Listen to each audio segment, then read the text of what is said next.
മാണിക്യക്കല്ല് നാലാം ഭാഗം.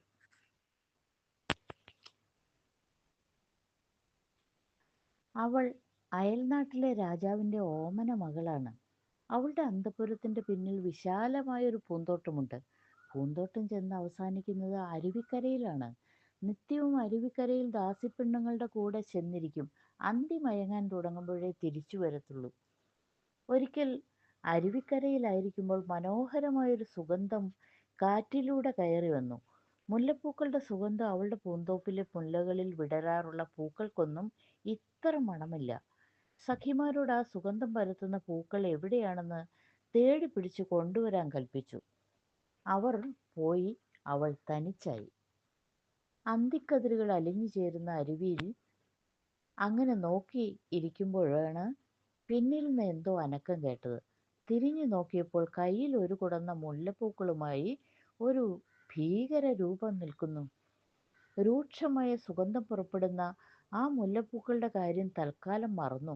അവൾ നിലവിളിക്കാൻ വാ പിളർന്നു. പക്ഷേ ഭയം പെരുകിയിരുന്നതുകൊണ്ട് ശബ്ദം പുറത്തു വന്നില്ല.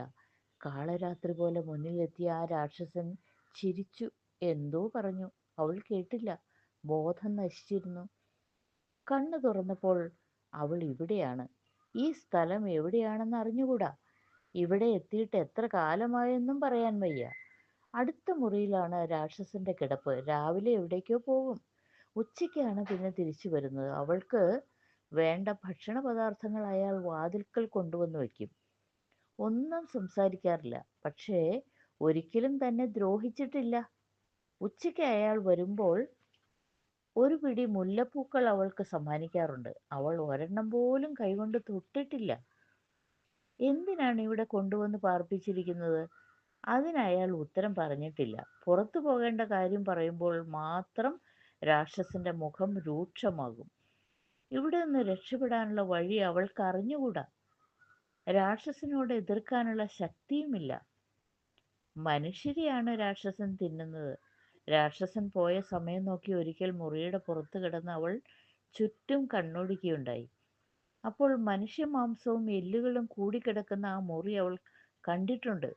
എന്നാൽ താൻ അയാൾക്ക് ഇരയാവുക എന്നാണെന്ന് അറിഞ്ഞുകൂടാ.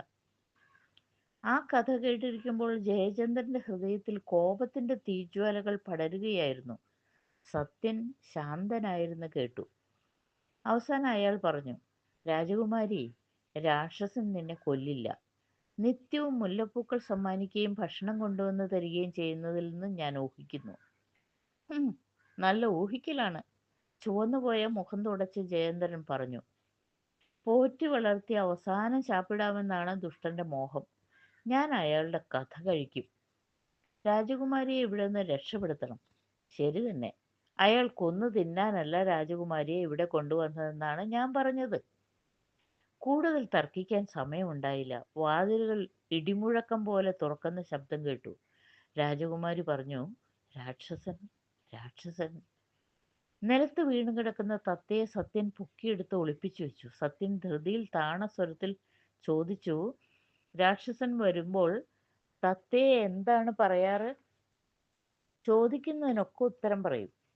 രാജകുമാരി ഒളിച്ചിരിക്കാൻ അവരോട് ആംഗ്യം കാണിച്ചു. കട്ടിലിന്റെ ഞെറികൾ താഴ്ത്തിയിട്ട് അതിന് ചുവട്ടിൽ അവർ മറഞ്ഞിരുന്നു. കനത്ത കാൽപ്പെരുമാറ്റം അടുത്തു വന്നു. മുറിയുടെ വാതിൽ തുറന്ന ഒരു കൊട്ട നിറയെ പൂക്കളും പഴങ്ങളും അകത്തേക്ക് നീക്കിവെച്ചു. തുളച്ചു കയറുന്ന സുഗന്ധം മുറിയിൽ പരന്നു. വാതിൽ വീണ്ടും അടഞ്ഞു. കട്ടിലിന് ചുവട്ടിൽ അനങ്ങാതിരുന്ന രാജകുമാരനും മന്ത്രികുമാരനും അടുത്ത മുറിയുടെ വാതിൽ തുറക്കുന്നത് കേട്ടു. അപ്പോൾ പതുക്കെ അവർ പുറത്തു വന്നു. 3 പേരും അനങ്ങാതിരുന്നു. അടുത്ത മുറിയിൽ നിന്ന് രാക്ഷസന്റെ ശബ്ദം കേട്ടു. തത്തമ്മ ഉറങ്ങിയോ? രാജകുമാരി അമ്പരപ്പോടെ അവരെ നോക്കി. എന്താ തത്ത മറുപടി പറയാറ്? സത്യൻ പതുക്കെ ചോദിച്ചു. രാജകുമാരി ഉറങ്ങിയെന്ന്. രാക്ഷസന്റെ ഉഗ്രസ്വരം കുറേക്കൂടി ഉച്ചത്തിൽ കേട്ടു. തത്തമ്മ ഉറങ്ങിയോ? അപ്പോൾ എവിടെ നിന്നറിയാതെ തത്തയുടെ സ്വരം കേട്ടു. രാജകുമാരി ഉറങ്ങി. തത്തയുടെ സ്വരത്തിൽ മറുപടി പറഞ്ഞത് സത്യനായിരുന്നു. ജയചന്ദ്രൻ കൂട്ടുകാരനെ അഭിനന്ദിച്ചുകൊണ്ട് ചുമലിൽ തട്ടി. കുറേ നേരം കഴിഞ്ഞപ്പോൾ വീണ്ടും രാക്ഷസന്റെ ശബ്ദം കേട്ടു. തത്തമ്മ ഉറങ്ങിയോ? സത്യൻ തത്തമ്മയുടെ സ്വരത്തിൽ പറഞ്ഞു. രാജകുമാരി ഉറങ്ങി. ഭദ്രം. സത്യൻ രാജകുമാരിയുടെ മുഖത്ത് നോക്കി. രാജകുമാരി ചുണ്ടനക്കി കാണിച്ചു. തത്തമ്മ ഉടനെ മറുപടി പറഞ്ഞു, ഭദ്രം. കുറെ കഴിഞ്ഞപ്പോൾ കൂർക്കമ്പലി കേട്ടു തുടങ്ങി. ഇടവപ്പാതിക്കാലത്ത് ഇടി മുരളുന്നത് പോലെയാണ് കൂർക്കമ്പലിയുടെ ശബ്ദം. ജയചന്ദ്രൻ പറഞ്ഞു, നമുക്കിപ്പോൾ പുറത്ത് കിടക്കണം. കൂടാതെ ഒച്ചയുണ്ടാക്കാതെ അവർ വാതിൽ തുറന്നു. ആദ്യം ജയചന്ദ്രൻ പുറത്തു കിടന്നു, പിന്നിൽ രാജകുമാരി, അവസാനം സത്യനും.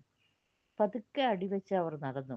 അടുത്ത വാതിലിന്റെ താക്കോൽ പഴുതിലൂടെ നോക്കിയപ്പോൾ രാക്ഷസൻ നല്ല ഉറക്കമാണെന്ന് കണ്ടു. വേഗം കോണി ഇറങ്ങി താഴെ എത്തി. പിന്നെ ഓട്ടമായിരുന്നു. മൂന്നാം നിലയിൽ നിന്ന് മുറ്റത്തേക്ക് ഇറങ്ങി പുറത്തേക്കുള്ള വാതിലിന്റെ അടുത്തെത്തിയപ്പോൾ ഒരു ഇടിമുഴക്കം കേട്ടു. നിൽക്കവിടെ! ആ കെട്ടിടവും പരിസരവും വിറകൊള്ളുന്നത് പോലെ തോന്നി. ഞെട്ടിത്തിരിഞ്ഞു നോക്കിയപ്പോൾ ഗദ ഉയർത്തിപ്പിടിച്ച് ചോര കണ്ണുമായി രാക്ഷസൻ നിൽക്കുന്നു. അനങ്ങിയാൽ 3 പേരുടെയും കഥ തീരും. രാക്ഷസൻ വീണ്ടും ഗർജിച്ചു. ഭയപ്പെട്ട് പരവശനായി രാജകുമാരി ജയചന്ദ്രന്റെ പിന്നിൽ മറഞ്ഞു നിന്നു. ജയചന്ദ്രൻ ചോദിച്ചു, നീ ആരാണ്? രാജകുമാരിയെ തടങ്കലിൽ വെച്ച നിന്നെ വെറുതെ വിടില്ല.